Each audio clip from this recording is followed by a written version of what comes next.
Greetings. Now for the next book in our Retro-Futurism book series, I'm going to review another Ray Kurzweil book, which is Transcend. This is a book that he wrote in 2008, and I purchased it as soon as it came out. I got the hard copy version. And this was only 2.5 years or so after his other book, The Singularity is Near, which I have reviewed in this video up here that you can access in this upper right-hand corner tag. And Transcend goes further into Ray Kurzweil's belief that it is possible to reverse engineer the aging process and hack it and slow aging down to an extremely slow rate while other technologies catch up that can slow it down even further, known as actuarial escape velocity, when life expectancy rises by more than 1 year per each passage of calendar year time.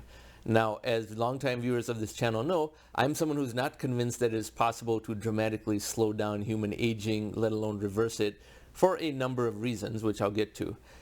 Now, this book, Transcend, is very thick. It's a thick hardcover book, and that has everything from the biochemistry of aging to technologies of anti-aging sciences, all the way down to what type of recipes have anti-aging foods in them. And there's even a section in this book about recipes. So it's a little bit unusual for a Ray Kurzweil book. And a lot of that comes from the co-author, Dr. Terry Grossman. But ultimately, this is a publication devoted entirely towards longevity. Now, some of the reasons that I have stated before about why I think longevity is not something that is going to be technologically hacked to an extreme degree. It will be possible to live to be 100 for people who follow a very rigorous regimen of diet, exercise, and avoidance of situations that cause oxidative stress and other aging accelerating situations. However, the reason that I don't believe human immortality is going to happen and that aging is going to slow down tremendously is partly because human immortality is not a necessary condition for technological progress at all, because humans are not the end game of evolution. Think of it this way. At the beginning of the 21st century, this immortality fad had a lot of traction around it. There were even conferences devoted to longevity and life extension.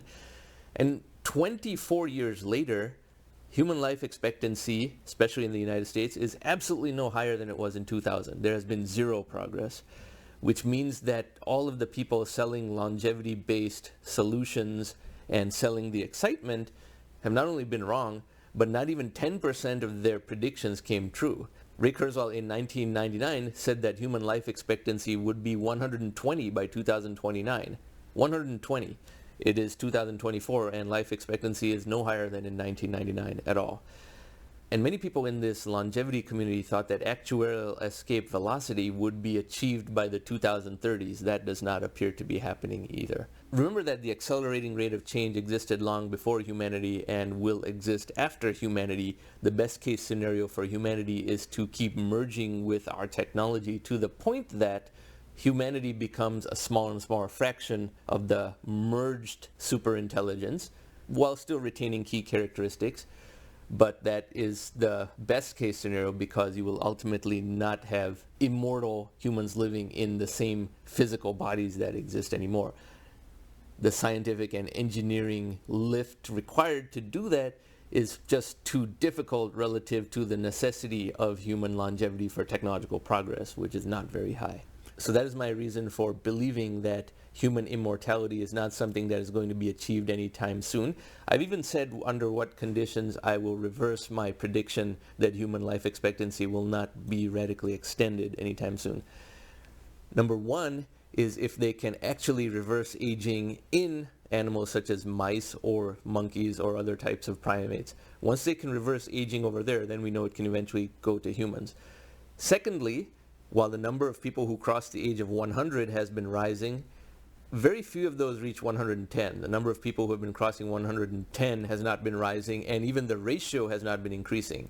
Of all the people who cross 100, only 1 out of 1,000 of those cross 110. So there is some off switch at a fundamental level. I've mentioned this a number of times, that there is a wall after which the body just turns off, because nature wants more space to be cleared for new emerging life, and does not want humans or any other type of animal to live far, far past some natural limit. The off switch is certainly for real. And this is not to bash the longevity community. They deserve funding more than a lot of other things that get funding, and they still may come up with a lot of innovations that have some utility for slowing down the progression of cancers or Alzheimer's disease or things like that. And they could come up with useful research on that front. But too much about this life extension fad is very emotional because a lot of people just don't want to die, and they think that this is imminent in its emergence. And I heard the same things 25 years ago, and there has been just absolutely no progress on that front at all.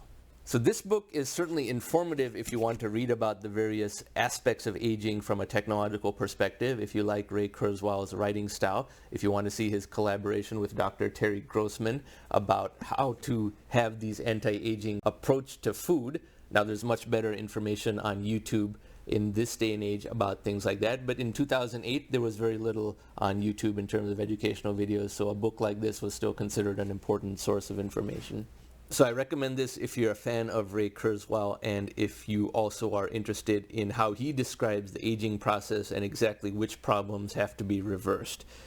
And also how to reverse engineer a human brain and other aspects of preventing brain aging so that you can eventually get to brain preservation. John Smart actually has a brain preservation foundation because he, like me, believes that the body ultimately has to age and has an off switch. And you can see my 2-hour discussion with John Smart over here. One thing we did not get to talk about there was his brain preservation foundation work, but we will talk about that the next time I have him on. Now, if you like this type of content, I encourage you to subscribe to this channel, and thank you very much for watching.